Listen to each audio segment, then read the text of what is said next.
Dear students, solution के third lecture में आपका वेलकम है। पिछले टर्म पर हम लोगों ने नॉर्मेलिटी के बारे में पढ़ा। नॉर्मेलिटी का फार्मूला हम लोगों ने डिराइव किया और हम लोगों ने जो फार्मूला लिखा उसमें बताया गया कि normality is equal to mass या weight into n factor upon molar mass of solute into volume in litre. यहाँ पर आपको एक क्वेश्चन मार्क देके छोड़ दिया गया था कि what is N factor. N factor कैसे निकालेंगे, कैसे पता करते हैं। तो आज हमारा लेक्चर इसी पर बेस्ड है। काफी इंपॉर्टेंट भी है क्योंकि अगर आप एन फैक्टर नहीं पता कर पाते हैं, नहीं निकाल पाते हैं, तो आपको नॉर्मेलिटी निकालने में दिक्कत आएगी। तो आज का हमारा एक क्वेश्चन भी है कि how we calculate N factor. तो सबसे पहले इन केस ऑफ एसिड, अगर हम एसिड की बात करें तो एसिड की बात करते हैं तो यहां पर देखिए लिखा गया है number of H+ ion given by acid in aqua solution. अगर हम एसिड को एक्वा सॉल्यूशन में डालते हैं तो वो H+ आयन जितना प्रोवाइड करेगा दैट H+ आयन रिप्रेजेंट करेगा हमारा एन फैक्टर को। तो एक एग्जांपल से समझते हैं कि हमारा जो HCl है एक्वस, अगर हम इसको वाटर में डिप करते हैं सॉल्यूशन में तो H+ और Cl-, तो एक HCl H+ एक आयन प्रोवाइड करेगा तो नंबर ऑफ H+ आयन जो प्रोवाइड करता है that is equal to 1। Then हमारा n फैक्टर किसके इक्वल होगा? 1 के इक्वल होगा। सिमिलरली हम यहाँ पर दूसरा एग्जांपल कंसीडर करते हैं। अगर हम H2SO4 लेते हैं तो इसका एक्वा सॉल्यूशन H2SO4 का एक्वा सॉल्यूशन हमको 2H+ plus SO4 ion provide करेगा, सल्फेट आयन, और H+ आयन हमारा 2 मिल रहा है। तो आप देख रहे हैं हमारा जो n फैक्टर है ये 2 के इक्वल होगा। इस तरह आप जो है निकाल सकते हैं। और भी एग्जांपल एसिड के कंसीडर कर सकते हैं जैसे CH3, COOH और एंड सो ऑन।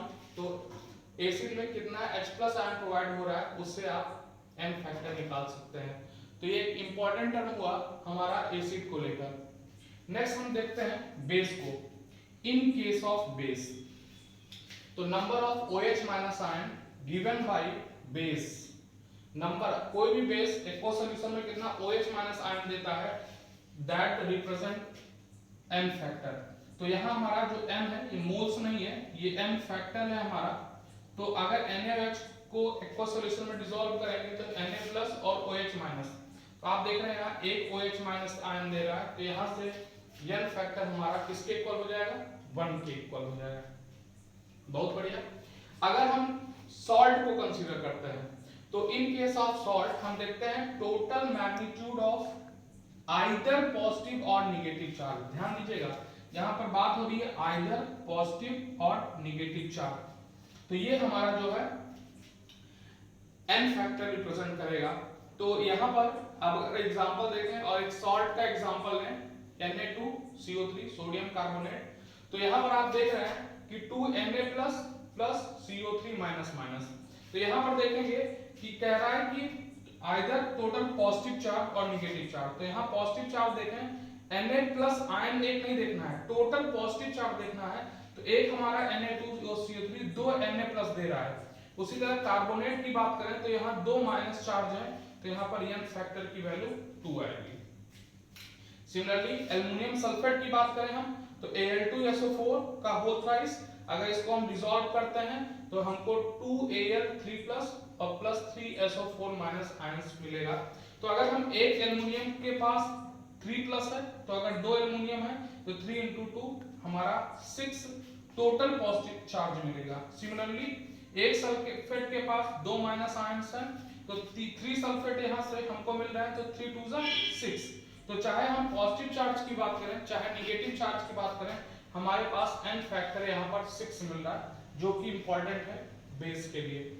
अब हम आगे बढ़ते हैं, बात करते हैं अगर किसी रिएक्शन में, आप लोगों ने पढ़ा है ये रिएक्शन, अगर किसी रिएक्शन में ऑक्सीडाइजिंग या रिड्यूसिंग, अगर ऑक्सीडेशन या रिडक्शन हो रहा है तो इस रिएक्शन में हम लोग कैसे पता करेंगे कि जो है n फैक्टर कैसे है। तो n फैक्टर का फार्मूला यहाँ पर लिख दिया गया है कि n फैक्टर जो होता है वो इक्वल टू होगा नंबर ऑफ इलेक्ट्रॉन ट्रांसफर। तो किसी भी रिएक्शन में जितने भी इलेक्ट्रॉन एक्सचेंज होते हैं वो जो है n फैक्टर के इक्वल होगा। जैसे हमारे पास पोटेशियम पर मैग्नेट है KMnO4, इसको अगर एसिडिक सॉल्यूशन में डिसॉल्व करते हैं तो हमको Mn+2 मिलेगा। तो अगर हम इसकी ऑक्सीडेशन संख्या देखें तो यहाँ पर आप लोगों ने 11th में पढ़ा है कि KMnO4 में Mn की ऑक्सीडेशन संख्या +7 है और यहाँ पर Mn की ऑक्सीडेशन संख्या +2 है। तो अगर हम इसका डिफरेंस लें या इलेक्ट्रॉन कितने एक्सचेंज हुए इस चीज को देखें तो यहाँ पर 7 - 2 अगर आप करते हैं तो यहाँ n फैक्टर जो आपको मिलेगा वो 7 - 2 5 मिलेगा। सिमिलरली ये तीनों रिएक्शन बहुत इंपॉर्टेंट भी है, आप इसको अभी देखते भी हैं। अगर यही पोटेशियम पर मैग्नेट हमारा बेसिक सॉल्यूशन में है या मीडियम हमारा बेसिक है तो KMnO4 चेंज होता है K2MnO4 में। ये आपको लर्न भी कर लेना है, इन फ्यूचर आपको काम भी आएगा। तो यहाँ पर हमारी Mn की ऑक्सीडेशन संख्या +7 है, K2MnO4 में Mn की ऑक्सीडेशन संख्या +6 है। ऑक्सीडेशन संख्या निकालना आपने 11th में सीखा हुआ है। तो यहाँ पर अगर 7 में से 6 का डिफरेंस लेंगे तो यहाँ पर हमारा क्या आ जाएगा 1, तो डिफरेंस 1 आएगा तो यहाँ n फैक्टर 1 आएगा।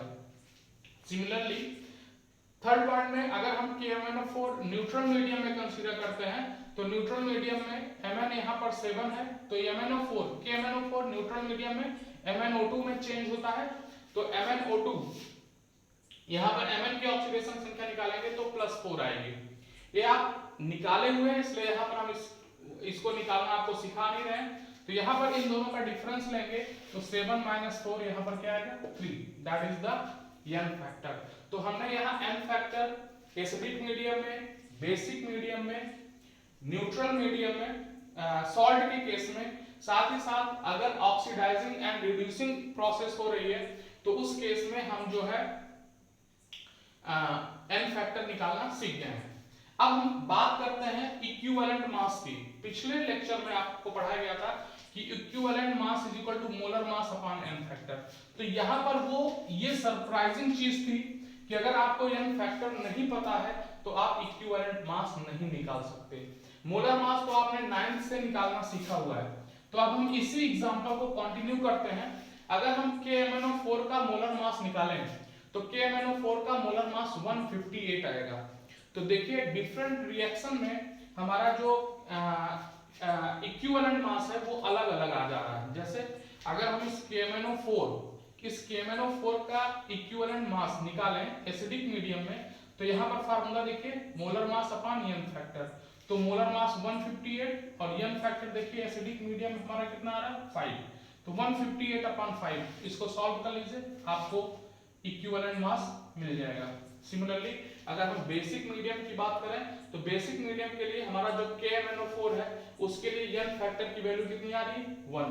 तो अगर आप इस फार्मूले में रखेंगे तो molar mass upon n factor तो 158/1 इसकी वैल्यू कितनी आ जाएगी, इसको तो सिंपली सॉल्व किया जा सकता है 158। सेम वे में अगर न्यूट्रल मीडियम के लिए हम इक्विवेलेंट मास की बात करें तो न्यूट्रल मीडियम के लिए equivalent mass 158/n factor neutral medium के लिए क्या आया था 3, तो यहाँ पर 3 है। तो थोड़ा सा निकालना, नॉर्मलिटी निकालना, n फैक्टर निकालने से आप नॉर्मलिटी की तरफ बढ़ सकते हैं। अब नेक्स्ट हम लोग देखते हैं कि ये हमारा टॉपिक हो गया कैसे हम लोग n फैक्टर निकालते हैं। अब देखिए हम एक रिलेशन आपको बताने जा रहे हैं, relation between normality and molarity. बहुत सिंपल है, अगर आपको नॉर्मलिटी पता हो तो कैसे मोलरिटी निकाल लेंगे, मोलरिटी पता है तो कैसे नॉर्मलिटी निकाल लेते हैं। तो इसके लिए हम पिछले फार्मूले को रिकॉल करते हैं। आपको ये पढ़ा गया है कि normality is equal to mass या weight of solute into n factor upon molar mass into volume in litre. ये देखिए आपने पढ़ा हुआ है नॉर्मलिटी का, साथ ही साथ मोलरिटी का भी आपने पढ़ा हुआ है। Molarity is equal to mass या molar mass upon molar mass into volume. आप देखिए यहाँ पर ये वाला फैक्टर, ये तीनों फैक्टर आप देख रहे हैं यहाँ पर ये अवेलेबल है। आप इसको ध्यान से देखिए, ये फैक्टर यहाँ पर अवेलेबल है, तो यहाँ से मोलरिटी उठाकर मतलब इसकी जगह हम यहाँ पर मोलरिटी लिख सकते हैं, तो n फैक्टर अलग हो जाएगा। तो यहाँ से normality is equal to molarity into n factor. ये बहुत इंपॉर्टेंट फार्मूला है, normality is equal to molarity into n factor. इससे आपको अगर मोलरिटी पता है तो आप नॉर्मेलिटी निकाल सकते हैं, अगर नॉर्मेलिटी पता है तो आप मोलरिटी निकाल सकते हैं। लेकिन अगर बेसिक फार्मूले पर आए तो नॉर्मेलिटी को हम लोग लिख सकते हैं equivalence upon volume. Similarly molarity में को आपका जो बेसिक फार्मूला है मोल्स ऑफ सॉल्यूट या moles upon Vl into n factor. तो यहां से देखिए Vl volume in litre cancel हो गया, तो यहां equivalence is equal two moles into n factor. यहां पर आपको इक्विवेलेंस और मोल्स से भी एक रिलेशन मिला जो n फैक्टर से मल्टीप्लाई करके आपको मिल सकता है। तो ये बहुत इंपॉर्टेंट है, ये इन फ्यूचर भी यूज होगा। ये रिएक्शन आपको बहुत इंपॉर्टेंट है, n फैक्टर भी बहुत इंपॉर्टेंट है। तो एक बार आप लोग इसका स्क्रीनशॉट ले लीजिए, मैं हट जा रहा हूं, जिससे आपको इसमें नोट्स की कोई जरूरत नहीं है, आप सीक्वेंस से ऐसे इसको आप नोट कर लीजिएगा।